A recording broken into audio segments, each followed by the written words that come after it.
Welcome to What's Your Story podcast. I'm your host, Matt Story. On this pod, I sit down with people of color leaders to understand how they've been able to use their superpowers to make an impact on our world. And I do it one story at a time. My guest on the pod this week is an exited founder, a board advisor, an investor, a writer, and a speaker.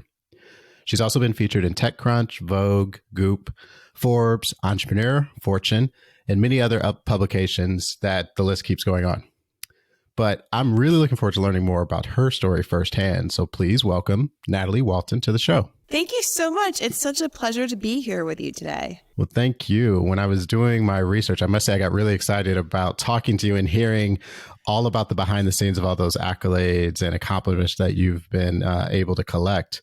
But before we jump into that, I'd love it if you could just take us back and maybe share a story about what little Nathalie may have been like. So little Nathalie I grew up as an only child. And so I was constantly looking for ways to entertain myself and get ahead. And so you could find my favorite place to go was the bookstore. It still is today. I say if my husband ever wants to get me a gift, he should just give me a gift certificate to go to a bookstore and let me roam around the bookstore. But yeah, so when I grew up as a child, I spent a lot of time reading, and I was always ahead of the game, like pushing myself to be ahead. I think I had high expectations from family to succeed. So I was like one of those people that went to the gifted camps, summer camps, and I started taking SATs in the 8th grade, even though I had no business taking them. And I did not do well on them in the 8th grade, but I was always someone who was pushing myself for what's next. I'm curious, as an only child, that's an interesting kind of pace to live your life at, because you didn't really have one to the right or left of you to base it on. So where do you think, whether it's from your family or your community, what really sparked you into being that forward leaning, if you will? Yeah, I think it was just my family. Just growing up, I think. So I'm African American, and I think just like the expectations of achieving and being better than the generation that was behind you, and so always also particularly as a Black person growing up in a predominantly white environment, I always had to show up as the best and be better than everyone else. Or not be better than everyone else, but just show up as the best, because oftentimes we have to work 3 or 4 times as hard to be seen as equal. That was the imprint, especially for those that grew up in the generation that many of us did, recognizing that you had to work 2 or 3 times or 4 times as hard to get the same. I'm curious, did you have an idea of what you wanted to be when you grew up? I always loved getting 17 magazine. I remember being at summer camp, and I would get this really thick magazine in the mail, like several hundred pages. The 17 magazine, the fall episode, or the September issue, and the Vogue September issue. And I loved magazines. And I loved how the editors curated all this fantastic content, not only in fashion, but travel. Like they were just excellent curators. And so I think I wanted to be a magazine editor, or some type of creator that just curates excellent things in life. If I had this correct, though, you got your BA in economics from Georgetown. Yes. So you got your MBA from Stanford. So I'm curious, what was the shift, and what did you take away from those experiences as you shifted and transitioned through your journey? Yeah, so the shift was probably pressure from family to pursue something that had economic value. I think English majors is, and not to throw shade on English majors, but I think you have more options as an economics major. So I definitely had some pressure to pick that economics major. But so that's kind of that's what pushed me into go into economics. And I find it interesting, although it's certainly not my passion. It served me well. I mean, after college, I went into banking. I worked at JP Morgan in the last recession, and really, at some point in life, you feel like, is this me or is this not me? And the economics, the banking thing, while I have a certain prestige, like it really wasn't me. And I think kind of what transformed everything was I received an invitation to attend Stanford's Graduate School of Business. They had a prospective students weekend.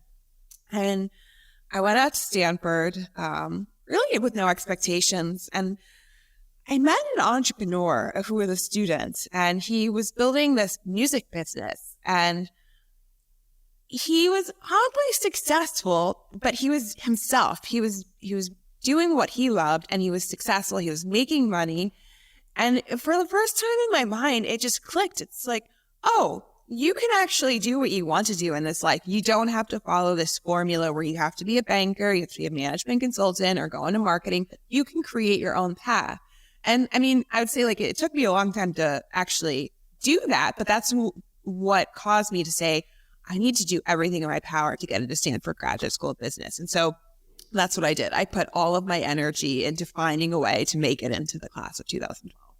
I love to hear about those pivotal moments where kind of it's an unlock or your eyes are open to something that you didn't even realize was a possibility.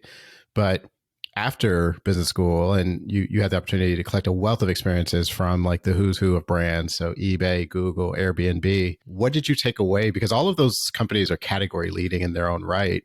But what were you building as you were going along that journey? And what did you add on to maybe that pivotal moment when you were on the campus of Stanford of seeing what was possible? I had great experiences at all of those companies. I think just being in Silicon Valley from 2012 to now, what an incredible time to be here. I mean, there's just so many, when I was graduating, all of my classmates, they went to Uber, they went to Airbnb, and eventually I went to Airbnb, but it was just a time of tremendous growth. And so I think just being in the center of it all through that growth was pretty eye-opening. I'd say like the biggest takeaway for me is at Google, I ended up managing a global team as I worked on a global product. And just getting to travel and see like the world. I mean, I had traveled extensively, really honestly, since probably middle school, but just doing business deals in Brazil and Japan and Europe was quite eye-opening just because, it was fun to see how different cultures negotiate. And it was just fun to work across the world. And so I think that's like the biggest takeaway is just becoming that global citizen, having this curiosity that stems like far beyond where I was in California. And do you think you had an opportunity to bring, as you mentioned with this what would be a future classmate, but the authentic you into those environments? Do you think you were able to kind of bring more of that you did previously maybe in banking? I was able to be more authentic than I was in banking.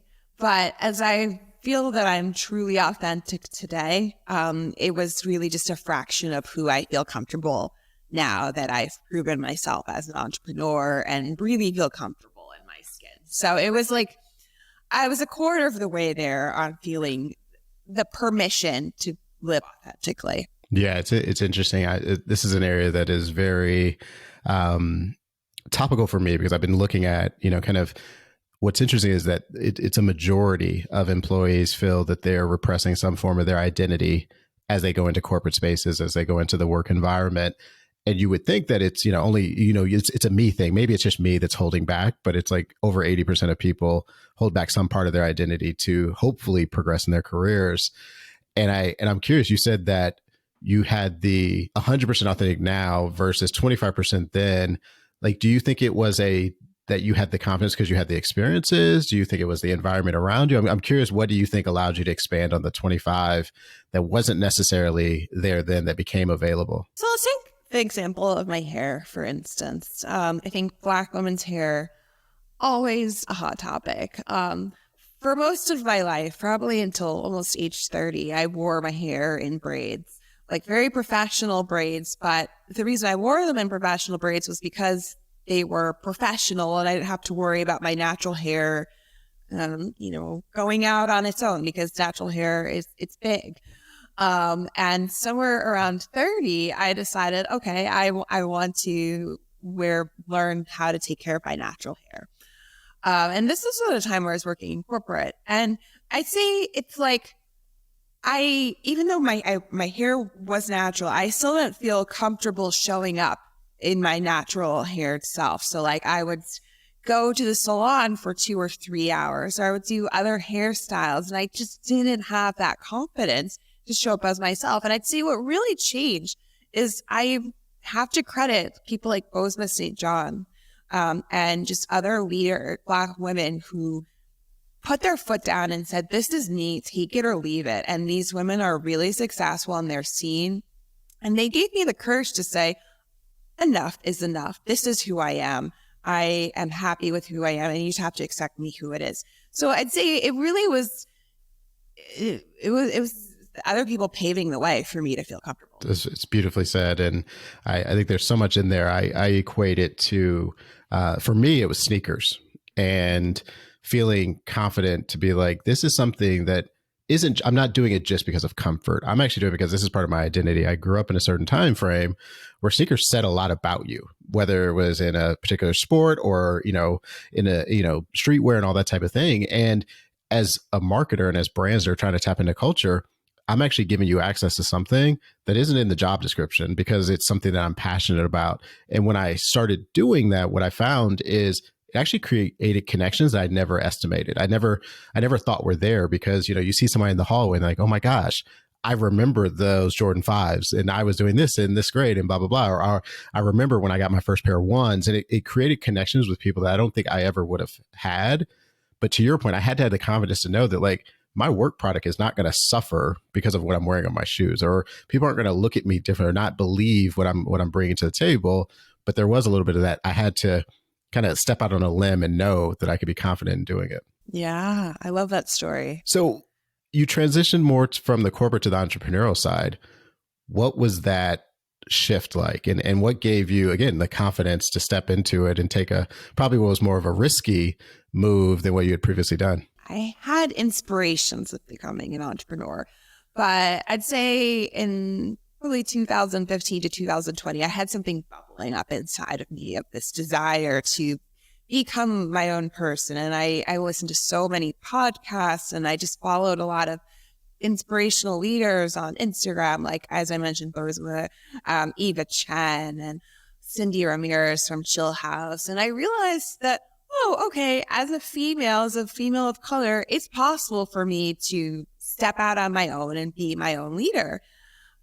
And I just had this thing that kept bubbling up inside of me, and to a point where like, I just couldn't listen to it anymore. I couldn't not listen to it. I couldn't keep ignoring this desire to become this entrepreneur, to bet on myself, to just share who I am with the world. 2020 came rolling around, and I think it was a time where probably many people questioned their lives and if they were living lives with purpose and what they wanted to do. And also that happened to be, I had a child. I had my first son. He was born in late 2019, and just my whole world shifted. And I thought, I do want to become an entrepreneur. So let me figure out what are the steps for me to become that entrepreneur in as safe as a way as possible. And for me, that was, I actually became an advisor to Expectful, which was this app that I used in my own pregnancy. I created the position for myself. Turns out I did really well in the advisory role, and the founder asked if I'd come on board as the late stage co-founder and CEO. And at first I was like, there's no way I can do this. It's too risky. I have a newborn and how can I really do this? But I was doing a lot of soul searching, and I came across this quote from Guy Raz and how I built this. And he was talking about what the difference between scary versus dangerous. And oftentimes we equate doing things like quitting your job to pursue your passion as dangerous because, there's a lot of fear in there and we think that it's dangerous, but it's actually not dangerous. It's just scary. Because for me, when I realized that the worst thing that was going to happen to me if I were to leave Airbnb, go to the startup, is that I would end up exactly where I was in that day. Like I would find a job very easily. I had just before going to Expectful, I had received 5 offers, like offers from all of the FANG companies to, make a lot of money and desirable jobs. And my worst case scenario was, I try to be an entrepreneur. I'm terrible at it. I go exactly where I am today, maybe even a little bit higher because, I took this risk. And once I understood that, I realized, what's actually dangerous is that I stay put in this current path and I don't bet on myself. And I wake up 40 years from now and I didn't take that risk. That's what's dangerous. It's dangerous for me to waste my life. So I got the courage to do it. It was scary. And I started the co-founder journey, entrepreneurial journey. I took over Expectful at the pre-seed stage. I love that scary versus dangerous. I think there's always these frameworks we can use in our life to really help our decision making and remove some of the pre-existing beliefs or remove some of the things that we don't realize we're unconsciously impacting how we think about things. So I love that. And two, I just love the fact that you looked at it as like it would actually be dangerous not to take this opportunity. But you would go on and be very successful in taking that risk. And so, when I look at the fact you're able to help double revenue, you were expanding the product offerings that Expectful was providing. And then you also led to a sale of the company earlier this year. How do you think you were able to be that successful that fast? That's a great question. I mean, part of the time I felt like I was not successful. I think that's the journey of every founder is like you're doing things for the first time and you're not doing them well. Like I was not doing them as well as I had done my job that I had done for 10 years. And it felt like I wasn't failing. But I think there's just this freedom that came with entrepreneurship that you don't have in the corporate world. It's like in the corporate world, it's almost like you have to ask for permission. It's like you have to ask for permission to get promoted or beg and plead. And without having to ask anyone for permission, I'm just going to do whatever the hell I want. Like I know what my goals are, so let me go to work. And so I came on board. I was told the first thing I had to do was fundraise. In my first 90 days on the job, I came up with this vision and I fundraised. I raised I raised $4.2 million in my first 90 days. And then it's like, okay, you need to grow the company. And what are the restrictions? There are none, just grow. And so like, it allowed my creativity to be free in a way that I'd never been free before. And so I think that's really just what enabled the success is that I'd been on this really tight leash my entire life. And for the first time, it was like I was that dog at that beach where you just like someone threw a ball and let me off the leash and I just went chasing it. And I had so much fun doing it. So it was just like the freedom of entrepreneurship that really resonated with me. And I did want to hit on that point of raising that level of investment in that amount of time and also doing it as a Black woman, which, the statistics show us there's only a set number of people worldwide that have done that.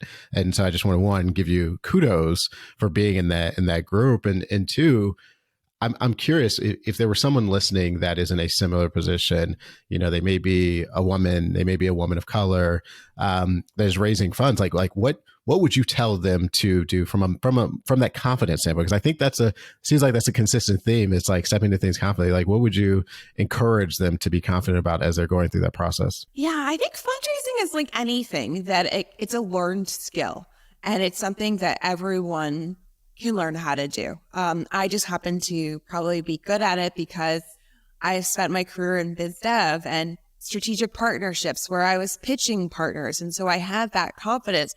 But if it's something that you don't have confidence in, you can get that confidence. So it's something I want every single person of color, every woman to know is that you can build that.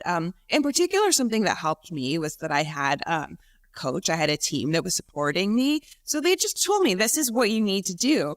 And I mean, there's like a playbook. And once I understood the playbook, I'm like, I got it, coach, put me in. And that's the same thing I think everyone can do is if you have that playbook.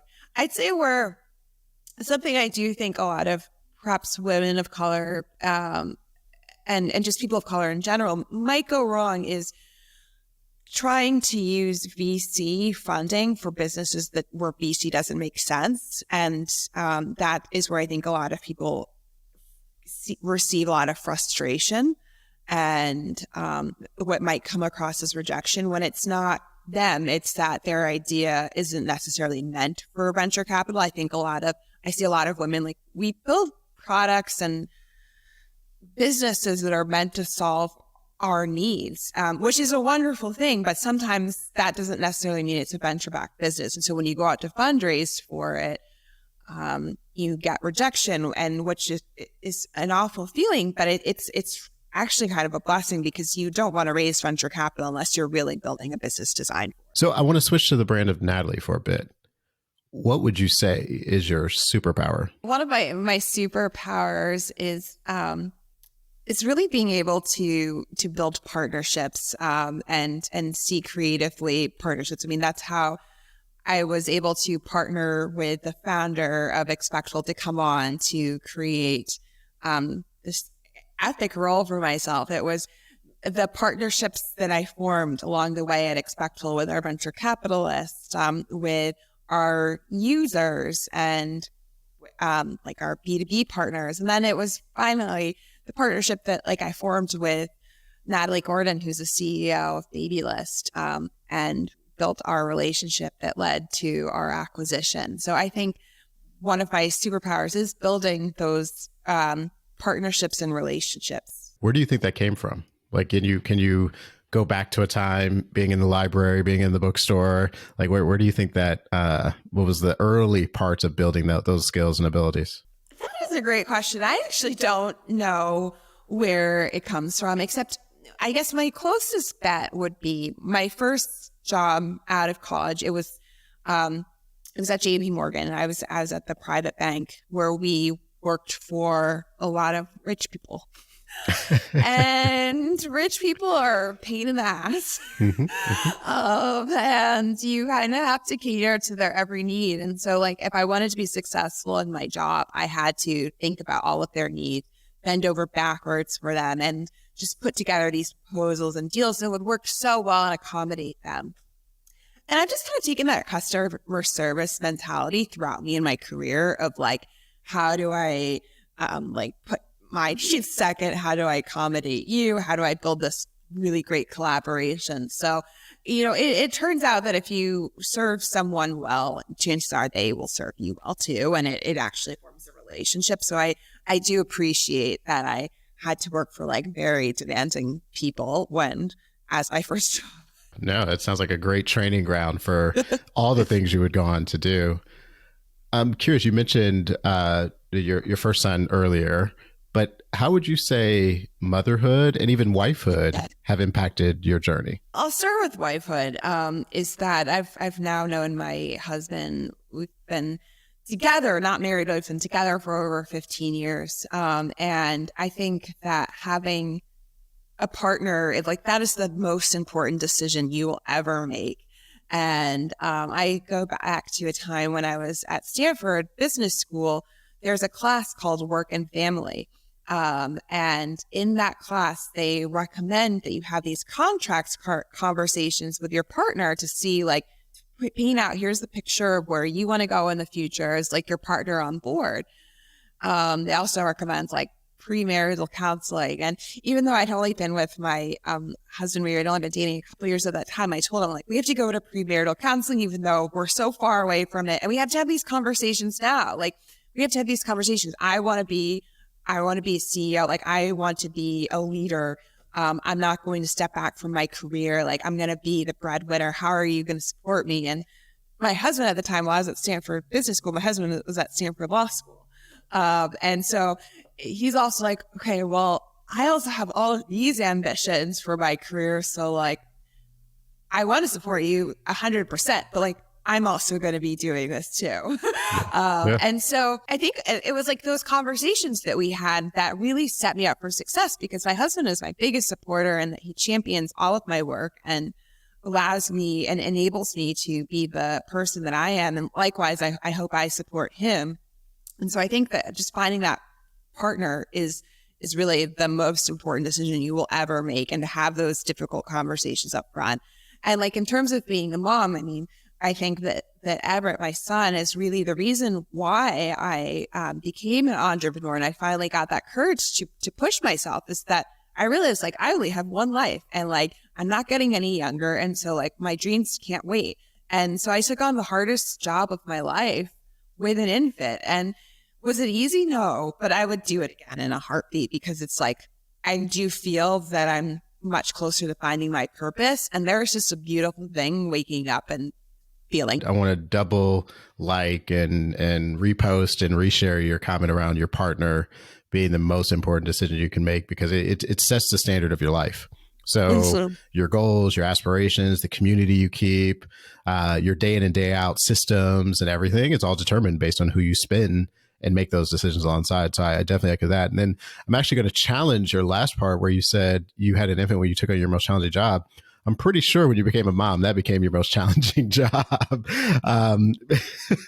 You're right. I think, yes, I think becoming a mother was absolutely my most challenging job. Or I would say, I don't know. I mean, becoming a mother was my most important job. There you go. There you go. And most important, I think being a founder of an early stage company might be actually more to credit to my son.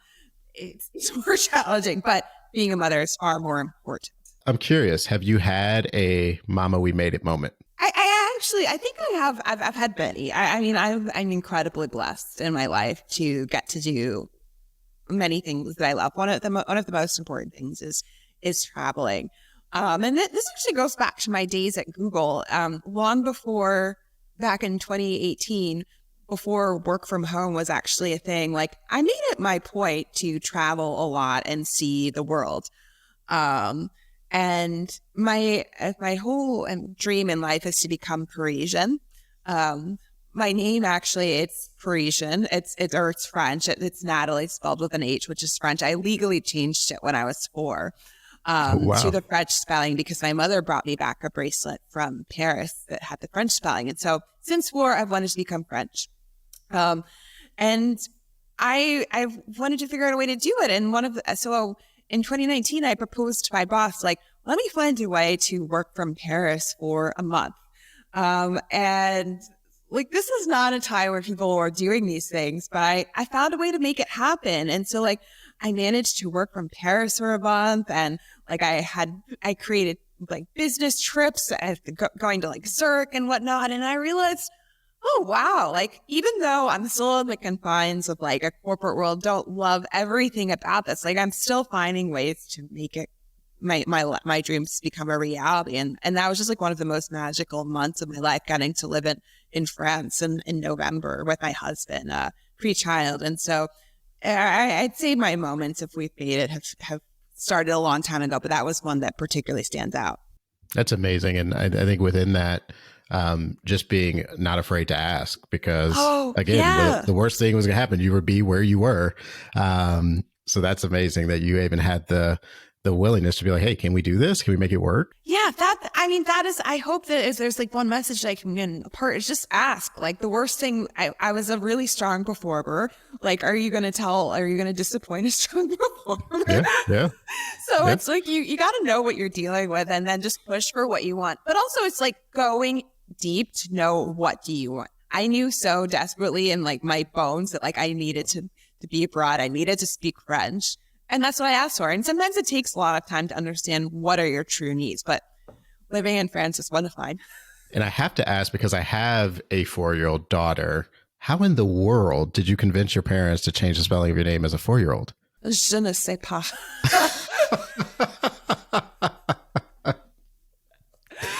I think I've always known what I've wanted, and I find a way to make it happen and get my ways. Maybe that's where it comes down to. That's how I'm good at partnerships. It's a good negotiator. And I have a 3-year-old now, and he is oh my gosh, I'm in trouble with just the negotiating skills. So maybe it's just innate. Yeah. Well, yeah. I'm worried now. Who knows what she's going to come and ask for now. So I'm going to close this out, but hopefully we can have a little bit of fun.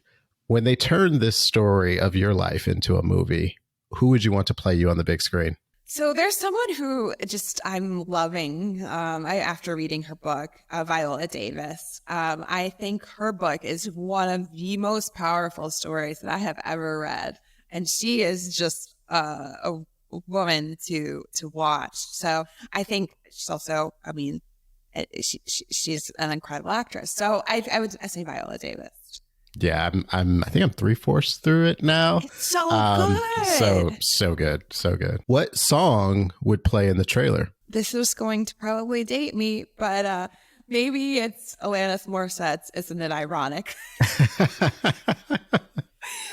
Not necessarily because my life is ironic, although maybe it is, but it's one of the very few songs that I still know by heart. Again, this is where, because I've done this and asked this question so many times, typically people go with either a current song or they go with one from that time of the year where you were really like music imprinted on you, and it's usually in your teens. Yeah. So yeah, you're spot on there. So I'm a huge fan of stories. It's why I do the podcast. I think there's so much you can learn just from hearing from someone's unique lived experience. But for you, if you could sit with three people, they could be with us, they could have passed on, and hear their story firsthand, who would be your three? I really think it would be three of my grandparents. There's so many figures in the world that you can learn from, but one of the really sad things about it, just like family and life in general, is sometimes you lose them before you actually get to talk to them and know who you are. I mean, I've grown and blossomed so much in the last 5 years, but also the last 10 years.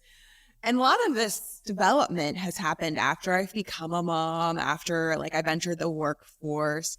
And I really don't have that ability to get their perspective and learn about, ask the right questions. And so I think it's like those are people that they don't have books written on them. There aren't podcasts. So I would just like to go back to my own personal history. It's something I always recommend to anyone is like, if you have grandparents, parents, great grandparents, record their stories, and whatever you can do, whether it's sitting down and audio record, or I know I've heard of friends that are writing, actually having, sessions where they tell stories and they actually write them down, because I do agree. Those are the stories we're going to lose. That, it's just unfortunate that we don't have the wisdom in our youth to ask the right questions. And then when we have the wisdom to ask the right questions, you're not as easily able to get those stories.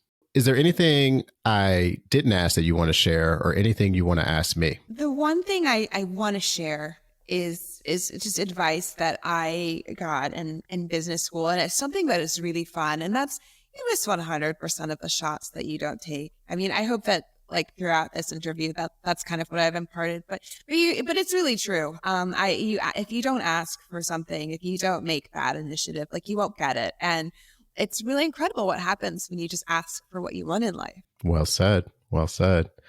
Well, before I let you go, back to your busy life and family, if anyone wants to follow your story and keep up with what you're up to, where should I send them? I'll give you 3 platforms. On Instagram, I'm Nathalie with an H, Nathalie Walton. On Instagram at Nathalie Walton. You can also find me on LinkedIn. I'm pretty active actually on LinkedIn. It's just Nathalie Walton. And I also just built a website. It's NathalieWalton.com. Thank you again for sharing your story and all the tidbits of wisdom that you've gathered along the journey so far with us. Thank you so much. This was a great conversation. Until next time, I encourage you, as always, to continue to share your story. It's so important, not only for you, but for others to hear your story. And if you have any feedback or any comments about any of the podcasts, feel free to reach out to me. You can reach me at all of the social channels at Matt E. Story, or you can go to my website, www.mattestory.com.